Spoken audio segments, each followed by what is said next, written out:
when we were kids, the only clubs you could go to were like all ages clubs and then punk rock clubs, you know. And punk rock was really good because it was energy, you know. It wasn't really about music, you know. It was just about, you know, we could do that, you know, and chicks and stuff, you know. Was one thing, but we always loved the blues and Bob Dylan and rock and roll and jazz. And expressing yourself, you know, and all those things start to... We made that record in 1989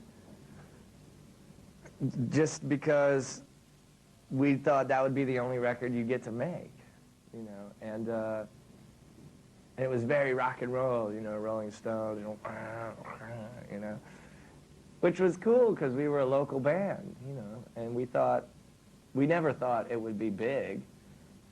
But then when it was, you know, when that happens to you, there's two ways to go, right? You can be into yourself and your ego and fame and money, or you can keep all that away. You got to deal with it, because you have money then, you know. People lay a lot of responsibilities on you. But the other side of it is wow, we have this, we can make whatever we want to make, you know, and I think that's what the Black Crowes have always been.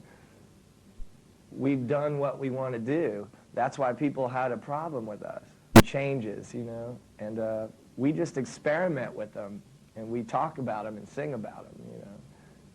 But that's part of the trip, you know, is learning and like experiencing things, and letting it affect you, you know, like it's good, you know, it's good to live and it's good to grow, you know? And I think sometimes people, if you're in a band and you get these things, you know, when you're a kid you think, I want to be a rock star, you know.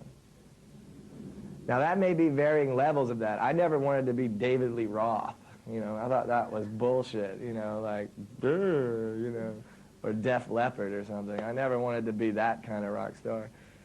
I liked Bob Dylan, you know. To me, he was the coolest guy, you know. But then when it happens, and if you get it, you're like, oh, that's not what I meant, you know. Like, you gotta... But you can't hide from it, and you can't deny it, you know. You know, I think if you wanted to be popular, like if we had wanted to be popular, then we would have tried to change everything, you know. Like we would be like so many bands that were like rock and roll bands, and you know, all of a sudden they went from wanting to be Guns N' Roses, now they want to be Alice in Chains. You know, or they wanted to be in Poison or whatever.